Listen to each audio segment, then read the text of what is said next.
At St. Louis Acura, our customer-focused approach keeps earning us more inventory. As others increase their fees and take advantage of limited inventory, we keep our prices low because we remain committed to becoming better than ever and treating you as we want to be treated. We want you coming back and sending your friends and family to a veteran-owned, family-based business you can trust. Blessings for a wonderful holiday season and a prosperous new year from our families to yours. St. Louis Acura, better than ever for you. Hey, welcome back into Weekend Joe, driven by Munganass St. Louis Acura, Munganass Alton Toyota here on ClaibsOnline.com.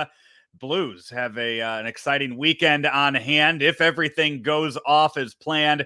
But we will talk about all that and more with NHL.com's Lou Korac here in right now it's balmy St. Louis compared to what you're about to be heading up to. Yeah, no kidding. This flight on Thursday, I don't know if I want to get off the plane. Let's put it that way. All right, so I'm sure. What are you planning to pack before we get into actually all the important stuff of the game? What clothes are you planning to pack to go cover this? Because you've done one of these stadium games before, so you know what that press box might be like.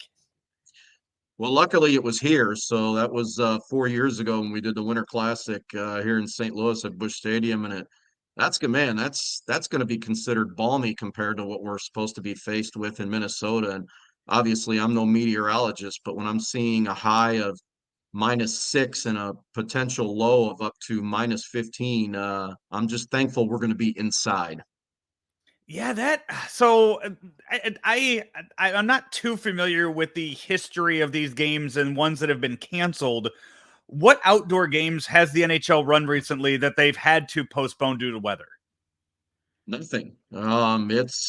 This is going to rival, I believe, the Heritage Classic that they had between Montreal and Edmonton up at, I believe it was Commonwealth Stadium up in Edmonton, and the puck drop for that game was, if I'm not mistaken, it was 0. But the wind chill was just extremely bitter, and luckily, and according to the forecasters, that's not going to be an issue for the game Saturday night, but the temperatures alone just it's got me thinking it's going to be cold, whether there's going to be any kind of a wind, little bit of wind, no wind, it doesn't matter. But all I know is so far, I didn't answer your question earlier, Joe. I've got half of my suitcase packed so far, and believe you me, I've got sweatshirts already packed and everything long you can think of, long and thick. So this game, you mentioned, you said night, and that was something. When the game was here in St. Louis, it was in the afternoon. For the most part, I can remember almost all of these games being played in the afternoon, and those are always NBC games on New Year's Day or whatever, a day or two after, depending on the way the calendar fell. Is this a TNT decision to play this game at night, or is this an overall NHL decision to maybe get more eyes? I think it was an overall decision by my understanding, but TNT certainly wanted the prime time position, being a new partner this year, and but certainly it's not going to be, believe it or not, it's not going to be the first prime time outdoor game. We've had them before with. I believe, boy, you had a Stadium Series game up at Soldier Field between Pittsburgh and Chicago, snowing the whole time. It was fantastic to watch. And there was a Winter Classic between the Penguins and Washington Capitals at Heinz Field that had to be played in a primetime slot because of, I believe there was rain that disrupted the forecast for the scheduled drop of the puck, which is supposed to be in the afternoon. So this isn't going to be, there've been a few others, but I know there was a Stadium Series game out in Colorado between the Red Wings and the Avalanche that was also a primetime game. So it's not going to be the NHL's first rodeo as far as prime time is concerned, but the first scheduled Winter Classic for prime time.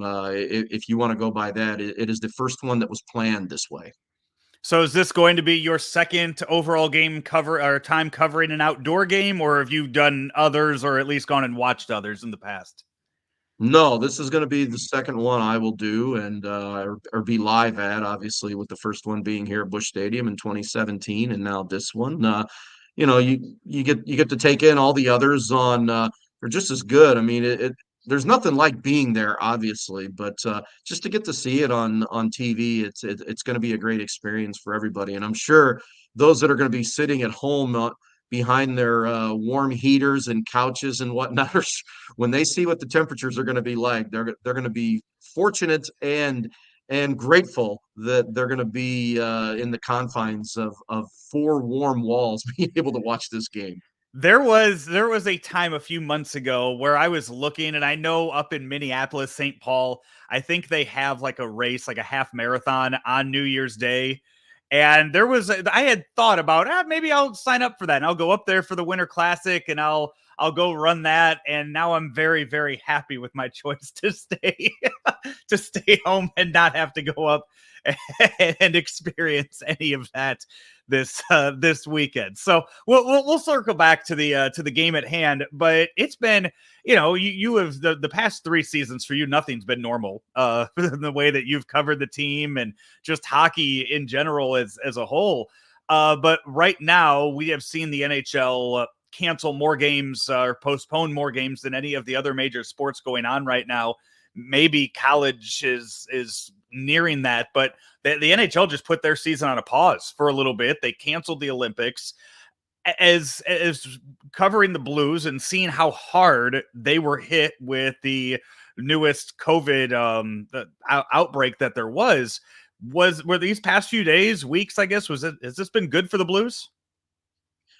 Probably from a matter of speaking of guys that are coming back from injury and some guys that they obviously have had on COVID. Let's just go with that. I mean, Oscar Sundqvist was the one player at the time. They didn't have anybody on the COVID list, and then Sundqvist goes on it. So in essence, he was going to miss one game, but he winds up missing two now with the Edmonton game here on Wednesday.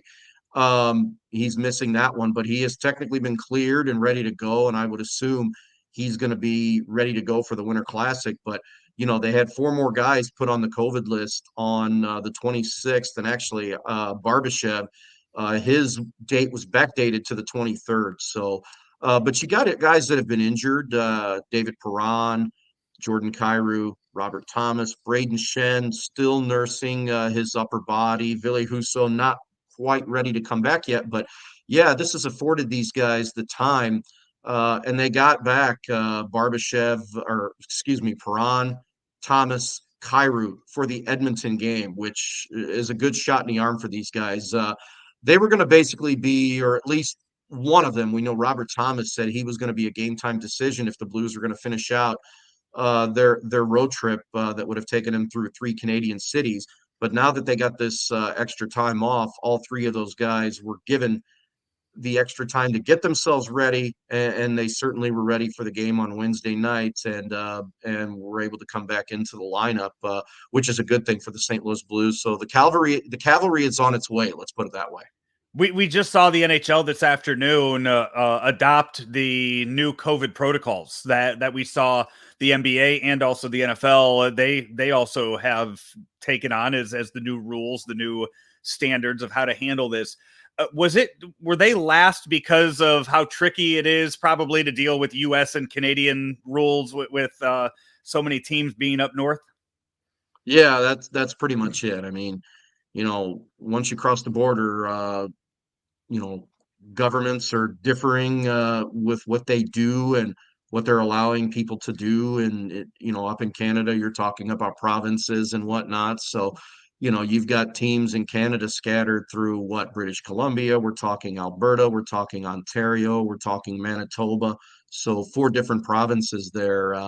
And, and obviously here in the States, things are different. So they had to sort through all that stuff. I think it was just going to be a matter of time once you saw all the other major sports kind of take the lead in this, that hockey was going to be not too far behind. And I think the NHL basically have started to hear the players' voices in this saying, look, we're healthy, okay, maybe we're testing positive, but they're asymptomatic or it's very, very mild at best. Obviously, there have been some guys that have had some more severe symptoms, but nothing that's going to, subject them to hospitalization, or where they're just completely down and out.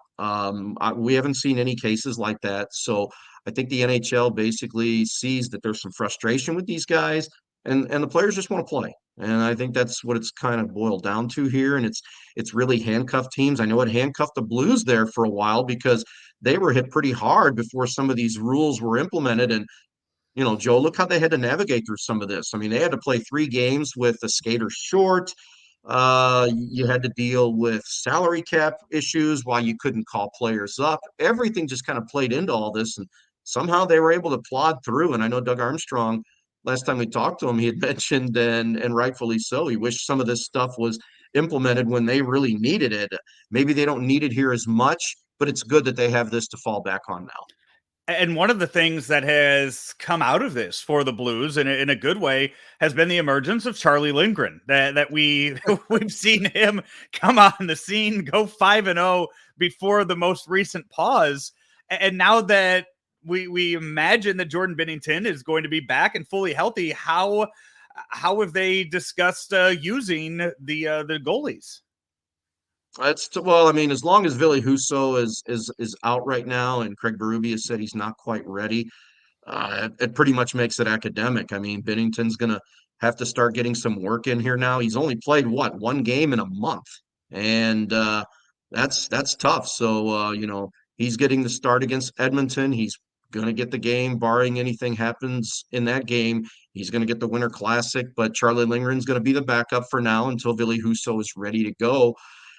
And then you have to make that decision. I don't think that they want to carry 3 goalies here. So chances are Lindgren's probably going to go back to Springfield just so he can play. And instead of just having, as far as goalies are concerned, just kind of having that third wheel here. It's never really worked out too well. I know the Blues did it a few years ago when they had Marty Brodeur here. And they had 3 goalies at the time. But it was temporary, yes, but it just doesn't seem to work out well that way because there's always a guy that's not going to get the amount of work that he needs and deserves in any given fashion, whether it be a game or whether it be practice time. So I think that's eventually what's going to happen here. But like you said, with the emergence of Lindgren, I think it's afforded them more time than maybe they expected to get Ville Husso right and healthy. And it's just going. All it's going to do now is just spark any kind of possible trade rumors and that kind of chatter. But I can't imagine that's something that's going to affect anybody's play on the ice, any of the goalies play on out there with rumors like that floating around. It doesn't seem like that's going to bother them, right? No, not unless somebody just comes to the Blues and has really a need for a goalie and gives them a draft pick, something along the lines of where they feel like they're going to have to do something. And I just don't see that happening at this point. But you never know. I mean, both of these guys are on expiring contracts. You're talking about a guy like Husso that's going to be a UFA. You're talking about a guy like Lindgren now also that's going to be a UFA that's is looking for another opportunity. And with the way he's played here, Joe, I'll tell you what, if somebody picks him up moving forward, he certainly deserved it. Speaking of trades, the one that kind of engulfed us all off season, Vladimir Tarasenko, has there been any discussion regarding him being moved at any point this season? Not at the moment. I mean, from a Blues perspective, I just don't see it happening right now. I mean, he's fit in so well, and things are working out really well with who he's playing. And it's been with Pavel Buchnevich and Ivan Barbashev. It's been the all-Russian line that's worked out really well. And Robert Thomas also slides in now that he's back. He slides back in between Buchnevich and Tarasenko while Barbashev is out on COVID protocol, and he's one of those players that's going to be affected by by the new standards that have been set forth. So, depending on whether he has symptoms or not, he can literally come back at any time here. So, but as far as Tarasenko is concerned, I don't think the Blues have any intentions of moving him right now, nor can they really afford to, because he's leading them in scoring right now. He's playing very well, and the team is really thrived in the situation and the atmosphere that they've put in here. Whether he's changed his stance, I don't believe so. My sense is, and just from talking to a few different people that his stance hasn't changed, at least publicly it hasn't changed, but that could all go in a different direction the more we go along here. And as long as he's under contract, Doug Armstrong holds the cards here. And I don't believe that he is inclined to move him unless he gets something now back in return that he feels like is going to significantly upgrade this team. And from a forward standpoint, I really don't think that they need to look in that direction. Now, if somebody comes to them with, say, a top four defenseman, then maybe that's something they take a look at. But as far as I'm concerned, I don't think that's a direction they're looking in right now. We are, I want to let the listeners know we're recording this on Wednesday, the 29th. So when it airs on the 31st, I just want to put that out there before I ask you this next question, because we saw on Tuesday, Brad Marchand of the Bruins tweet out a statement against the NHL, against the NHLPA in regards to the Winter Olympics and the way that some of these the COVID protocols have been handled. Have you had a chance in the last day to talk to any of the Blues about their thoughts on the comments and the NHL's decision to not allow them to go to the Olympics? Well, Tarasenko is certainly the one that voiced his opinion stronger than anybody. I know some of the other guys that we've talked to, Ryan O'Reilly, Brandon Saad, Justin Falk, Jordan Binnington, just to name a few of them, obviously expressed their disappointment, but understanding that, the league is certainly looking at finishing off an 82-game schedule and are going to need that 3 to 4 week period now in February in order to reschedule some of these games. Now, Tarasenko, on the other hand, I think this is the Russians usually typically feel strongly about Olympic play. They always have in the past, and that stance isn't going to change. And he pretty much came out and said that he saw Marchand's comments and he agrees with him and doesn't feel like that it's a fair process for basically what he said was telling the players that it's your choice and then basically taking that choice away from them. So he certainly voiced his disapproval and when asked if he would go, and his answer was, of course. And he said, you would be surprised at how many guys would go over there, despite what you've heard as far as what 3 to 5 week quarantine periods in China, as far as protocols is concerned. From his perspective, some of these guys, he feels like, including himself, would have taken that risk. But I don't think the clubs themselves could really afford that risk, knowing that if somebody does test positive over there, if they go over there, could you really afford to have some of your main and key guys missing from your NHL season while they're just basically sitting over there doing nothing? I don't think so. But, like I said, some of these guys really feel like this is an opportunity, once in a lifetime chance, with especially some of these guys that are maybe in their early to mid 30s that may not have a chance to do this again in 2026. They're going to have a platform this weekend, the Blues and the Wild, with their game being the Winter Classic, one of the biggest days of the year for the NHL, to be on display along with all of college football on the first day of the calendar year. Lou, I know you are a big sports fan just outside of hockey, so you are familiar with all sports venues around the country. So I want to hear your thoughts on a stadium that you would love to see a hockey game be played at that maybe we haven't seen yet, or just a place in the country that we could get an outdoor game. Ooh, I'd have to think about that one for a second. I don't know if you remember last year. I don't know the player's name. What was it? The player was it on the Avalanche or on the Knights? The player that thought they were playing on Lake Tahoe. Yeah, I do remember that. I forget who that was. Sad. He was so sad when he found out that they were just playing adjacent to it. Yeah.